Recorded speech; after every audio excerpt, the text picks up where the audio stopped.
আমি দাঁতে দাঁত চেপে সমস্ত কিছু সহ্য করতাম। এখন আর এসব ভেবে কি হবে বলো বাবা, যা হওয়ার তা তো হয়েই গেছে। আমি তোমার একটা কথা বলবো বাবা, শুনবে? বল। আমি তো তোমাদের পড়ে পাওয়া 14 আনা, তবুও বলছি বৌদির হাতে বাড়িটা তুলে দিয়ে তুমি ঠিক করনি বাবা। মা, ও তোমরা কথা বলছো? ঠিক আছে, আমি পরে আসছি। না না, কি হয়েছে বল না। মা, তোমার সাথে আমার একটু কথা ছিল। আমি কিচেনেই আছি, তুমি এসো একবার। ঠিক আছে, যা, তুই আসছি আমি। বল, কি বলবি? মা, পিন্টুর কোনো খবর জানো? না তো, কেন, কিছু হয়েছে? না, এমনি জানতে চাই। আসলে পিন্টু তো আমাদের এই বাড়িরই সদস্য, আসল কথাটা কি আমাকে একটু বলবে? তারপর একদিন কাকে একটা খুন করার জন্য রিঙ্গোর সঙ্গে ওকে জেলে নিয়ে গেল। অবশ্য দোষ প্রমাণ না হওয়াতে তাড়াতাড়ি ছাড়াও পেয়ে গেল।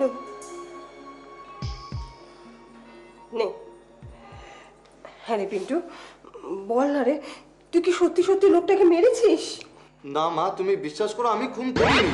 মিথ্যা কথা বলছো। ওই সমস্ত গুন্ডা বদমাস লাফাঙ্গাদের সঙ্গে মিশে একটা মানুষ যা যা শিখতে পারে তাই সব শিখে এসছে। বাবা তুমি বিশ্বাস করো আমি খুন করিনি। কি ভেবেছিস কি তোর মার মতো সহজ সরল ভেবেছিস আমাকে? যা বুঝবি তাই বুঝে নেবো। হ্যাঁ শোন শোন পেটু, তোকে আমি ভালো করে বলে দিচ্ছি, যদি এ বাড়িতে থাকতে হয় তাহলে ভদ্রলোকের মতো থাকবি। হতে পারে আমি ট্যাক্সি চালাই কিন্তু মাথাটা উঁচু করে থাকি। পর কোনোদিন আপন হয় না। হ্যাঁ যা, তোর শরীরে যাদের রক্ত বইছে তাদের কাছে যা, যারা নিয়ে গর্ব করিস তাদের কাছে যা। চলে গেল পিন্টু। আমি বুঝেছিলাম অনেক অভিমান বুকে নিয়ে ছেলেটা চলে গেল। কিন্তু বাবা তোকে মেরে কোনো ভুল করেনি মা, যে কোনো বাবা হলেই তাই করতো। প্রবলেমটা ছিল পিন্টুর মানসিকতায়। যেহেতু ও জেনে গেছিল যে ও কুড়িয়ে পাওয়া ছেলে, ও গিল্টি ফিল করতো। আমার না সত্যি ভালো লাগছে না মারি পকেট, সত্যি ভালো লাগছে না। এইভাবে কাঁতো বসে দেখা যায় বলতো? রিঙ্কু তো আমার লাইনটা ছেড়ে দিল। সত্যি ভাই, সেদিন দেখা করতে গেলাম, ভালো করে কথাও বললো না। এদিকে কামাই ধান্দার অবস্থা তো খুব খারাপ, পকেটের পকেট একেবারে গড়ের মাঠ। টোস্ট খা টোস্ট খা।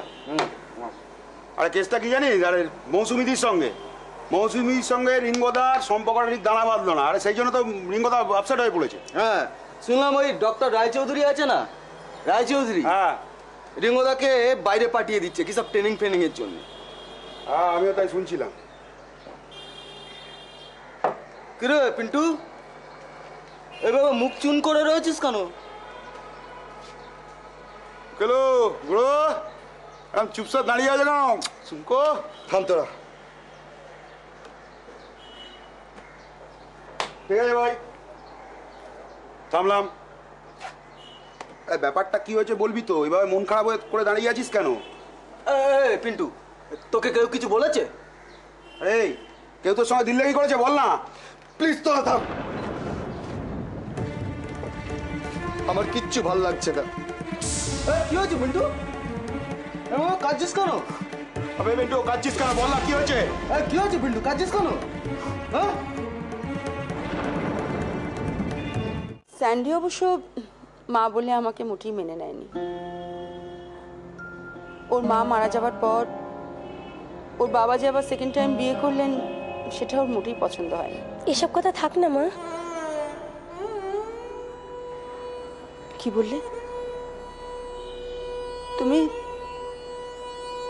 আমাকে মা বলে ডাকলে? মা সরি,